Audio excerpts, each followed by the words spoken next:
मैं डॉक्टर अनिल पांडे। मैं आपको बार बार बता तो रहा हूं कि ये अवसाद और ये टेंशन और ये आपकी दिक्कत ये क्यों आपको हो रही है। मैंने पिछले कई सीरीज में इसको बताने का प्रयास किया। आज मैं इसको और विस्तृत समझाने का प्रयास करता हूं। आप टैली करिए अपने आप में, शायद हो सकता है आपको ये समझ में आ जाए।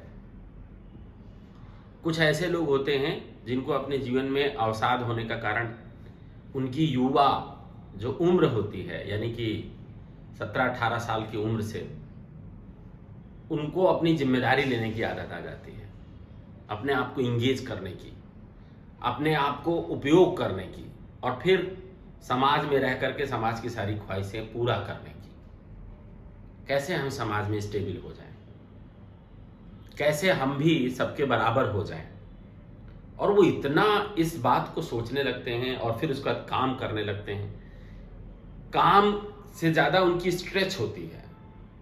वो सोचते बहुत ज़्यादा, 100 सोचते हैं 80 काम करते हैं, फिर 150 सोचते हैं 140 काम करते हैं, और जीवन को उसके सही पटरी पर नहीं चलने देते। क्योंकि उनके माता पिता उस उम्र में, माता पिता को सलाह देना चाहिए, पूछना चाहिए कि भाई तुम इतना क्यों सोच रहे हो, तुमको क्या दिक्कत है। ऐसी सलाह उस उम्र में नहीं दी गई है। जब उस उम्र में नहीं दी गई और आप अपने आप को सोचने की बीमारी में उस उम्र से ही डालते चले गए, कल्पनाओं में अपने आप को भिगोते चले गए, आप नहाते चले गए कल्पनाओं से। और चूंकि आपके पास उस वक्त ऊर्जा थी, आपने खूब जम के मेहनत किया, खूब सोचा, खूब कल्पनाओं को ढोया, लेकिन थोड़े दिन बाद वही कल्पनाएं, वही आपका समाज में अपने आप को व्यवस्थित रखने की सोच आपके काम करने में बाधा बनती चली गई।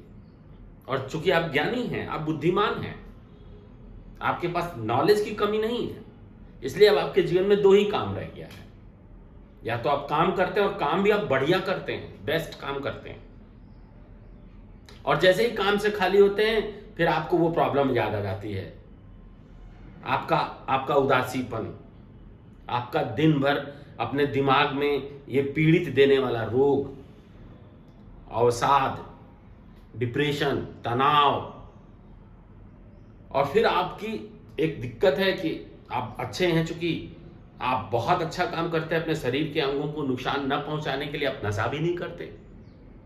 नशा करते तो हो सकता हो शारीरिक दुर्बलता डेवलप हो जाती, मानसिक दुर्बलता का पता ही नहीं चलता। ऐसे ही नशा वाली कई गोलियां मिलती हैं बाजार में, जिनको खा करके आदमी अपने आप को नशा की तरह से परिवर्तित कर लेता है। तो रोग का ये कारण है। रोग का कारण था आपका बाल्यावस्था। बाल्यावस्था में देख रेख ठीक से नहीं हुई, आपके अभिभावक ने आपको सही सलाह नहीं दिया, इसलिए आपको ये बीमारी हुई। पिछली कई मेडिसिन मैंने बताई हैं। लाइकोपोडियम बताया आपको, जिस मरीज का घमंड ने उसको मार डाला और उसको अवसाद में पहुंचा दिया।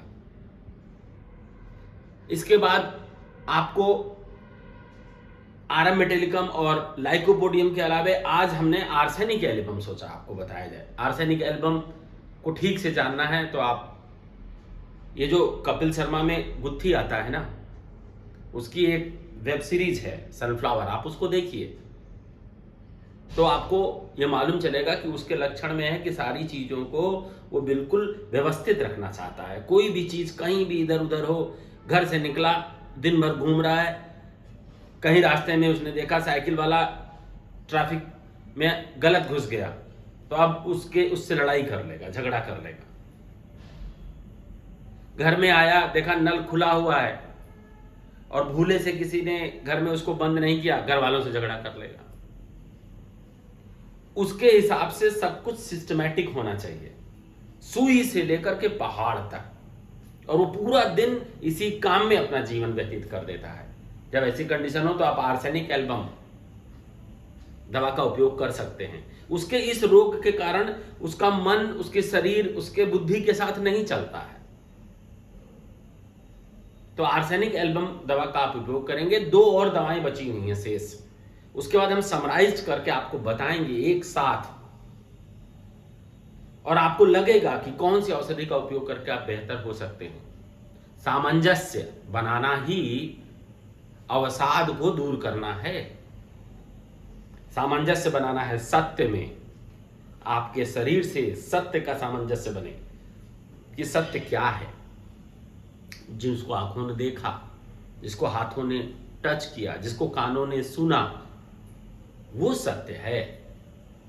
सत्य को स्वीकार करना सीखें और खुद को खुश करना सीखें। और इस बार कि इस सीरीज में जो मैंने ये आर्सेनिक एल्बम दवा बताई है, इसका उपयोग करने का आधार समझें कि कौन सा आधार है, किस आधार पर इस दवा को दिया जा सकता है।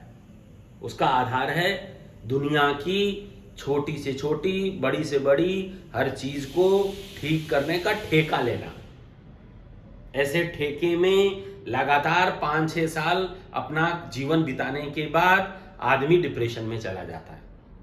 ऐसे कंडीशन में आर्सेनिक एल्बम, चेलिडोनियम मेजस और 5 फास। आर्सेनिक एल्बम 20-20 ड्रॉप 3 बार। और इन सब के साथ साथ अपने आप से परिचय करना सीखें, अपने आप की तारीफ करना सीखें, अपने आप पर खुश होने का ढंग सीखें। अब केवल 2 दवा शेष बची हुई हैं और फिर एक समराइज्ड सीरीज का बाइंड अप करते हुए आपको ऐसा कुछ बताने का प्रयास करेंगे जिससे इस रोग से, जिससे आप बहुत पीड़ित हैं। मेरे पास तो बहुत से मरीज आते रहते हैं, बहुत से लोगों के मरीज आते रहते हैं, लेकिन जब मैंने अवसाद का रोगी देखा तो मुझे ये लगा कि मैं किसी भी तरीके से कुछ लोगों की सहायता कर पाऊँ, क्योंकि वो बहुत पीड़ित होता है। वो अपनी बात किसी को बताता भी नहीं है और दिन भर वो अपने आप में अंदर ही अंदर बिल्कुल टूट सा जाता है, कलेजा फट जाता है। ऐसे मरीजों को देखने के लिए हो सकता है आप भी उनमें से एक हों। मेरी बात को सुने, ध्यान दें और अपने आप पर खुश रखें। प्रसन्न रखने के लिए कुछ भी करें। बहुत बहुत धन्यवाद। नमस्कार।